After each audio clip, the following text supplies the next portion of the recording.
Hi, Sarada here from youreventmarketingpartner.com, and I'm delighted that you've joined me again for some more strategies to help you get your message out there in a big way through live or virtual events.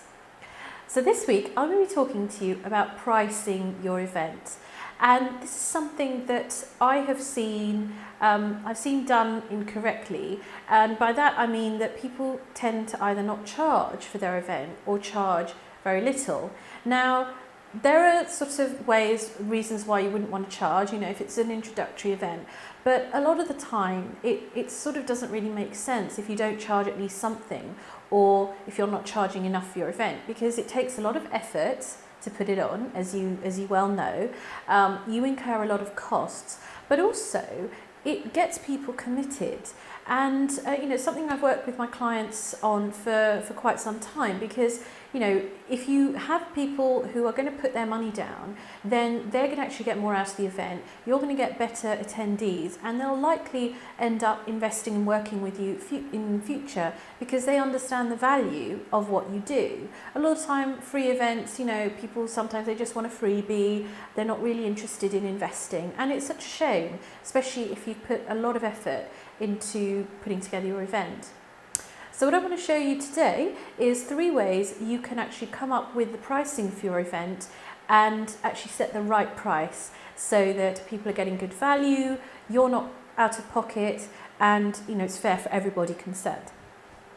Okay, so number 1 is the sort of basic accounting method, if you like, of figuring out how much to charge. So all you do is you add up every single cost that you have incurred in putting it together, the event. So in other words, a direct cost. So this is things like the venue, catering, any help on the day, audiovisual, all those kinds of things, maybe security if you need it, health and safety, but also don't forget your time and the marketing that you've been doing to promote the event. If you've had to pay for advertising, for example, to promote the event, whether it's offline or online, whether you've had to hire somebody to create a web page for you or a sales page, all of that is related to the costs of your event. So don't forget the stuff that goes on before the event as well.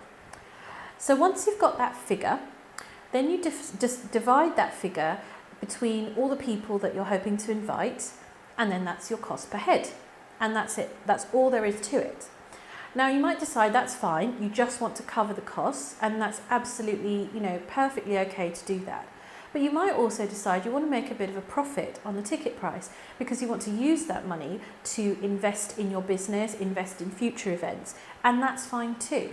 So all you do, you take the figure that you've got with your ticket price and you add a percentage. You might think, okay, 10, 15, 20%, whatever that is, and that's it. So that's the first way.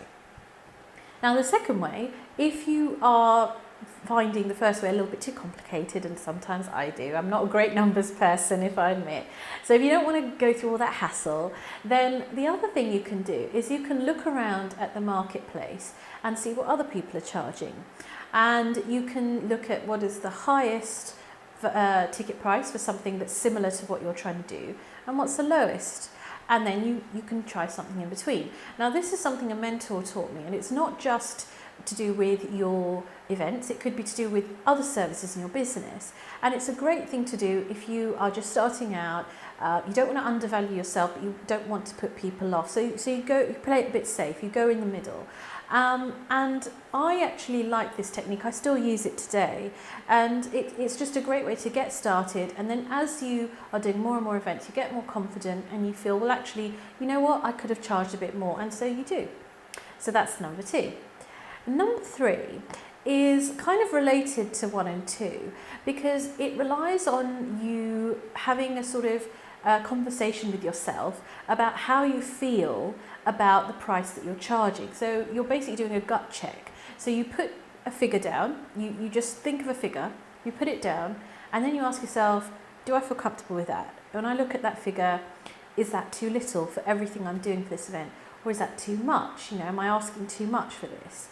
And the reason why this is actually probably one of the most important things to do is that when you set a price for your event, whether it's £15, dollars, $50, £500, whatever it is, you have to feel comfortable with it, because otherwise no one else will. If you look at your prices and you think you're charging too much, then whenever you sell your event, whether it's offline or online, you're going to be apologizing, and that kind of creates a weird energy. People feel it because they can feel that you're not really comfortable charging it, so they're not comfortable paying that amount. So this is why you need to really make sure you're comfortable 100% when somebody asks you, how much is it? $50 or £75. You're fine with that. It doesn't even, you don't bat an eye. You think that's absolutely fair. So have a practice with that, and once you feel comfortable, and that's the price that you charge, and then you test it out and you see what works, and there you go. So I hope that's helped you to get around the issue of pricing and charging for your event, and I hope that you're going to be charging enough now once I've given you these strategies. So I'd love to hear from you below. Please leave me a comment, because I'd love to hear your strategies of how you came up with charging for your event, and what sort of challenges you maybe faced, or what things worked. Don't forget to hit subscribe to get more of these videos, and visit www.youreventmarketingpartner.com for more exclusive content and for your free event marketing success kit to get you started with your next event. Thanks so much for watching, and don't forget, get your message out there.